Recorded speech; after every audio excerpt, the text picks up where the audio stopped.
Hello, everyone. Welcome to CXO Spice. CXO Spice is a platform for thought leaders to share their point of view on innovation and explain how to make it happen in real world. I'm your host, Helen Yu. Today's topic is the state of cybersecurity. Our special guest today is Audra Streetman, who is the senior strategist at Splunk Surge. Hello, Audrey. Welcome to CXO Spice. Yeah, thanks for having me. It's great to be here. Yeah, so before we dive into our exciting discussion, could you tell us more about you and explain your role at Splunk, please? Sure. So I'm a senior security strategist at Splunk, and I'm a member of Surge, which is Splunk's strategic security research team. And my background is actually in journalism. So before I came to Splunk about 3 years ago, I worked as a journalist in local TV news for about a decade. So I made quite a career change. And in my current role, I work with my team on long form research projects, which we can talk about today if you'd like. And I also co-host a podcast called The Security Detail, which is about the cyber threat landscape in different industries. I can't wait to check out your podcast as well. Thank you. Such a pleasure having you, by the way. So let's start with the biggest elephant in the room, right? How is the growing use of generative AI in cybersecurity impacting the way organizations manage their security? And what are the main concerns about its influence on both defenders and attackers? Yeah, I think one of the greatest challenges right now with generative AI is that rapid adoption, right? And being able to innovate, but also paying attention to the risks. So doing it in a mindful way. And so Splunk actually surveyed more than 1,600 security leaders for our 2024 State of Security report, where we asked a lot of these questions, like how are organizations implementing AI for security and what are their greatest concerns? And many respondents were pretty optimistic about use cases for security. And we found that 65% believe the security will help security professionals become more productive in their day-to-day roles. And interestingly, we also found 90% believe that this will actually help entry-level talent develop their skills in the SOC. And so this could actually make hiring and onboarding more efficient at organizations.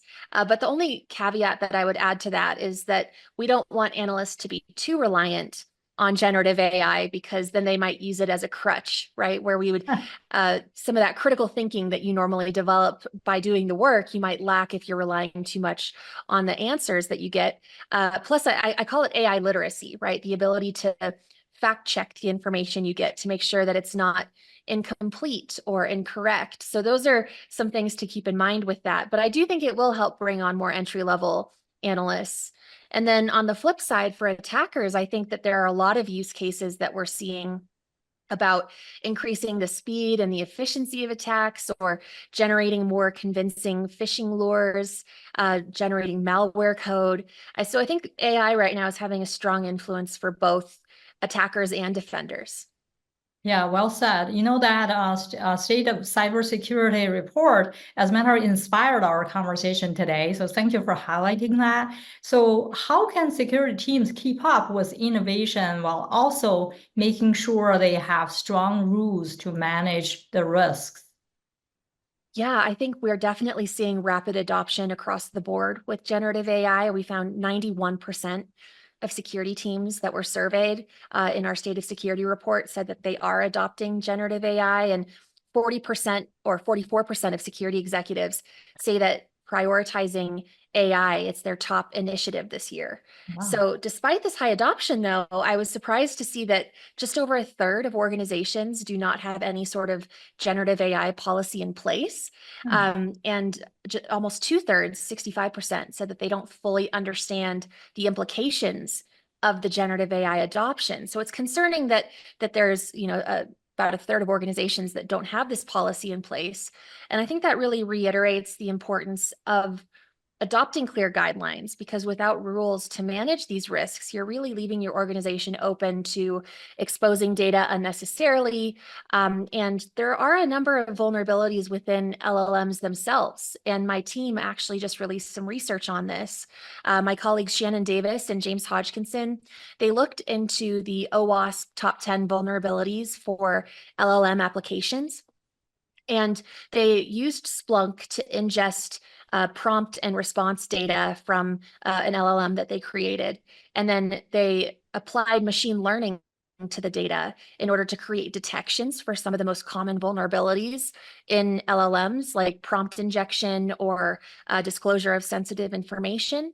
So that's, one example of just being proactive with the approach to LLM adoption, making sure that you're taking account of some of the risks involved and even creating a detections ahead of time to detect potential attacks.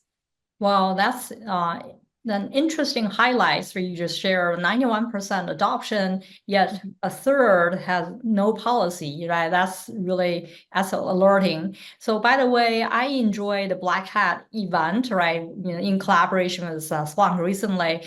There, I learned about the 3 AI capabilities, Splunk, or 3 to 4 actually you offer. Could you elaborate how these capabilities are being utilized and what business problems they're solving?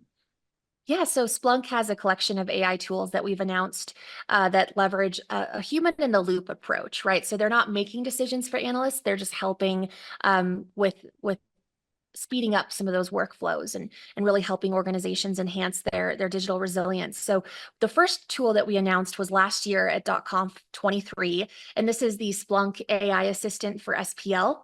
And so this really helps translate between natural language and Splunk processing language, or SPL. So if an analyst isn't as familiar with SPL, they can use the AI assistant to ask questions about what a query is doing or how to generate a query to accomplish a certain thing. So that's what one assistant does. We also have the AI assistant in Observability Cloud, and that really helps engineering teams and site reliability engineers with detection and investigation. The tool analyzes metrics, traces, logs, and really helps to accelerate root cause analysis.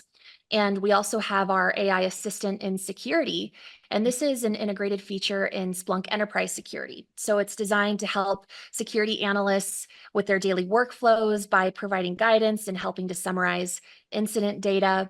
And then lastly, we have our AI, advanced AI for IT service intelligence. And so this is features a configuration assistant. So it leverages AI and machine learning to really help manage your configurations. And so that includes having a console that helps IT administrators have a more accurate view of overall IT health and reduce some of those false positive alerts. And there are 2 features within the ITSI AI assistant. One is drift detection for KPIs, which helps to spot potential issues early on through showing any gradual changes with KPIs. So if there's a sudden deviation or a gradual change, it'll alert you to that. And then also we have something called entity level adaptive thresholds, which helps users create a baseline at an entity level and then generate alerts if there's any abnormalities from that. And both of these features are currently in public preview. Wow, that's amazing, right? I make sure I got that right. Human in the loop approach, I'm all for it. Then there's a Splunk AI assistance for SPL. And then there's also the, that's for the analyst, right? They can get the queries. The second one is the one for observability cloud for engineers. And then the third one is enterprise security. And then the last one is this more for IT intelligence at enterprise level. They can really check the KPIs to adapt to the situation. So that's just amazing, right? And then so that's a good segue for our next question. How can organizations balance using AI to defend against criminal or cyber criminals while ensuring compliance and managing the challenge of both? Yeah, I think there is a question right now of who's benefiting the most from generative AI. And this was actually one of the questions that we asked in our survey. And the respondents were pretty evenly split, where about 45% said that adversaries will benefit the most, and 43% said it would give defenders the edge. So I think it might be too soon to say who will benefit the most from utilizing generative AI, although it's worth pointing out that adversaries don't have to worry about policies and limitations, right? But I do think that compliance, like you mentioned, is also an area that's having a big impact on security teams. It's really raised the stakes, especially for security executives who now could be held personally liable for any failure to report material security incidents. And so I think that this is really changing the compliance landscape, and it really demands more accountability. And we asked respondents about some of these questions about the stress associated with these new compliance requirements. And we found that 70% had considered leaving the field because of job-related stress. So it'll be interesting to see if these new compliance requirements add to that. And then also we found 86% of security professionals say that they're going to change up their budgets to prioritize compliance, perhaps over best practices in some cases. And then also there's a question of over-reporting. If companies are going to become more risk adverse and over-report breaches as a result of this, and we found 63% expect that their organization will do that. So those were some of the interesting findings when it comes to compliance. That's interesting because the average tenure of CISO is only 18 months, right? Based on what I heard. It's aligned with your finding. And then it's quite concerning when we hear 86% of budget shifting to compliance. We don't have enough budget allocated to cybersecurity to begin with, right? But that's a good segue to the next topic where I heard that Cisco announced they will extend telco services to Splunk customers. So why is this important post-acquisition, and how can customers prepare and plan for it? Yeah, so Splunk customers have asked over the years for threat intelligence capabilities within Splunk, and also whether or not we could help from a managed services point of view, whether that be day-to-day or responding to an incident. So now that we have the broader Cisco portfolio, we can really help customers on both of these fronts. So with Threat Intel, security teams will soon be able to leverage Cisco Talos threat intelligence across Splunk Attack Analyzer, Splunk Enterprise Security, and then also Splunk SOAR. And just to give a sense of the visibility that Talos has, I saw that they report seeing more than 800 billion security events per day, wow. 9 million emails blocked each hour. So just to give a sense of just sort of the visibility that they have. And that is now going to be generally available. The Talos threat intelligence is now generally available in Splunk Attack Analyzer. And if you're not familiar with Attack Analyzer, it automates analysis of suspected malware or phishing emails, and that will help analysts to enrich URLs that are discovered in potential attacks or attempted attacks. And each URL that's analyzed by Attack Analyzer receives a threat level and a threat category from Cisco Talos. And so this helps to really quickly identify and prioritize threats, and then also provide additional insight for analysts. So we're currently in development on the ES and SOAR integrations of the Talos threat intelligence, and hope to make that generally available to customers in the near term. Wow, 800 billion security event a day. And then beyond that too, on the services side, our Cisco teams have really built deep expertise about Splunk tools. And so they're now able to provide that service for customers on either a day-to-day basis or whenever they need it. Yeah, that's just profound, right? Thank you for sharing that. I'm excited to hear that, we have the two, not only the tools, and then something that's not only to react, but also being proactive, right? Having something with visibility. So how do you see generative AI shaping the future of cybersecurity, and what steps can teams take to make the most out of it while managing that potential risks? Yeah, I think that when we look at the potential that generative AI offers to adversaries, whether that's, phishing lures or malware code, like there are so many different use cases that really underscore why defenders need to take it seriously about leveraging generative AI themselves, while also accounting for the risks. So when I look at generative AI, I think one of the most interesting use cases to me is threat detection and prioritization. So whether that's identifying risk through risk-based alerting, or if you're looking at vulnerability management, I've seen examples of organizations that have a homegrown LLM that takes in data from their vulnerability sources and then organizes that data in a way that's easier for analysts to evaluate. So it kind of gets the ball rolling to help analysts make the decision for vulnerabilities. And so that's, I thought, was an interesting use case. I even heard in one situation where the LLM would actually access the source code within that organization where the vulnerability exists in order to bring in the appropriate stakeholders. So I just thought that was fascinating. And what I had heard was that their time to respond to different vulnerabilities went down dramatically as a result. So it's not making the decision on how to respond, it's just getting the ball rolling.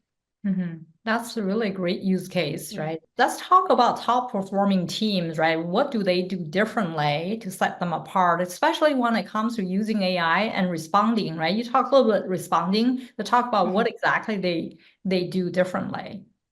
Yeah, I think when you're looking at top performing organizations, a lot of them are further along in their cybersecurity maturity. And a lot of that has to do with just basic cyber hygiene. Do they have, multi-factor authentication in place? What does their asset inventory look like? Things like that can make a huge difference with defending against different threats. And so I think when you combine that with innovation with LLMs, that can really put teams ahead and almost create a discrepancy between, or disparity, between the top performing organizations and those that are struggling. And so I think in order to become a more top performing organization, organizations need to focus on those best practices that we hear time and again, right? And they matter, they make a big difference. They're not always the easiest to implement. And we don't want to lose sight of those when we're hearing about new emerging technologies. And once you have the LLMs, you also need to introduce policies to account for those potential risks, because you don't want to necessarily close the door to generative AI because that could close the door to innovation. And there's always the possibility of shadow AI, right, where employees are using these tools despite the policy saying that they shouldn't. So I think having those protocols, really educating employees on how to use AI within their work environments is really important. And then also, I would say collaboration is really important between whether it's software development with your development teams and your security teams, making sure they're in lockstep throughout the development to have secure by design software, or whether that's collaboration with your legal and compliance teams to make sure that everyone's on the same page with their incident response plan, and maybe holding tabletop exercises, which can really uncover security and compliance gaps. So I think those are some ways to show that organizations are taking security seriously. Yeah, I love that, especially when it comes to you talk about cyber hygiene. There's the policy protocols, and then collaboration, tabletop exercise. Right? I can talk to you forever, but here comes to our last question. What emerging trends or technologies should security teams keep their eyes out on to stay ahead of evolving threats? And then how can they prepare for these changes? I think one area that I'm paying attention to is how are adversaries using large language models in their attacks, because a lot of the research we've seen so far is showing the use of LLMs early in the attack chain. So with reconnaissance, gaining information about a target, or drafting those spear phishing lures, those are early on. So I'd be curious to see if we see new creative ways to use LLMs later on in the attack chain, whether that's initial access, some of those vulnerabilities that we looked at in our research that could be used as an initial access vector, or potentially lateral movement, exfiltrating data. There are all these use cases that we haven't seen LLMs being used yet, but I'd be curious to see if that changes. And I'm also tracking AI-generated deepfakes. That's one area that I find particularly interesting. And I've seen a lot of new use cases with deepfakes just in the last year, because it's been a big year for elections globally. So we've seen instances where candidates are using deepfakes to spread their message, which isn't necessarily malicious, but we've also seen instances of malicious deepfakes that are being used to spread disinformation. And then also instances of scamming businesses where employees are being social engineered to transfer money to someone they think is within the organization, but it's actually a cyber criminal. So those are all different examples of deepfakes being used. And as the technology improves and it's harder to detect deepfakes, it'll be increasingly increasingly important, to create detection software and then also educate the public, because a lot of this is can the public discern between what's real and what's not real online? That's going to become even more amplified, I think. And not only that, but I think we also need to create mechanisms to identify legitimate content. So the media provenance, where did it originate? Were any changes made to it? I think that'll be very important, especially for industries that rely heavily on credibility, like media organizations and public sector. I think that'll be equally as important. Yeah, I echo what you just said, right? Deepfake is really concerning. So I think if you are in the financial organization or you need to have the segmentation of the duty, you cannot just pick a phone call and make the payment. If you're, personal, get a phone call from someone, you better have a secret password in the family with your loved ones. So to ensure you validate, right, the person who are talking to you is someone that truly is part of the family. But Right. that being said, thank you so much, Audra, for sharing, insights on the state of cybersecurity. I learned quite a bit from you today, and I really appreciate that. Here are the 4 key takeaways from our conversation today. The first one is the impact of generative AI on cybersecurity. Generative AI, as you said, is transforming cybersecurity by enhancing threat detection, risk analysis. However, it also raises concerns, right, about dual use potential, where it could benefit both defenders and attackers. So organizations really need to address these concerns while adapting to the new AI-driven landscape. As you said, just blocking people from using that doesn't really solve the problem. People, there's going to be shadow AI, they're still use that regardless. So we better, really face the challenge and educate them, increase the literacy, to really prevent things from happening. Second one is balancing innovation with risk management. Security teams face the challenge of keeping up with rapid technology advancement while establishing robust policies to manage associated risk today. So with the surge in generative AI usage, companies must create a solid framework to mitigate risk and ensure effective management. I'm glad to hear Splunk offers 4 solutions, right? There's that the AI assist for SPL. There's that assistant for threat detection. There's also, I think there's a one for, you mentioned about advanced AI, right? ML for IT. IT service intelligence, and then we have security and observability. Yeah, So there's also, observability for observability cloud. There's also one for enterprise security. So thank you for doing that. And then the third point here is the AI capability and business solutions. AI capability, like what you offer, you mentioned there are 4, and really allows companies to not only, being really are utilized to address the key business problems, it's not just about reacting to the threats, about how do I have the really visibility, right, to analyze. You're talking about 800 billion security event on a daily basis. That's just fascinating. And then to have that kind of visibility and understand where I may have vulnerability, how do I prevent that from happening? All those things piecing together can help companies come up with more holistic strategy on security and also the policies and protocols to ensure, right, everything is being done, managed effectively. Lastly is the future of AI in cybersecurity. I personally believe this is the most exciting intersection, right? Generative AI is shaping the future of cybersecurity by offering new ways to defend against threats. To make the most of AI while managing potential risks, team must develop strategies that balance innovation with compliance and then address some emerging trends to stay ahead of evolving threats. I like, as you said, I like to ask 3 questions, or company to ask 3 questions, right? Number 1 is, how can we ensure the accuracy and reliability of AI generated information, right? To make sure we understand if it's generated by deep fake or misinformation. Number 2 is, What measures are needed to safeguard data and privacy? Lastly, is what is the learning curve required to get our team AI ready so that we can improve the literacy of cybersecurity? Thank you so much for sharing the insights, right, from the State of Cybersecurity report. Very impactful analysis there. Thank you, everyone, for tuning in today. Stay hungry, stay bold, and stay grateful.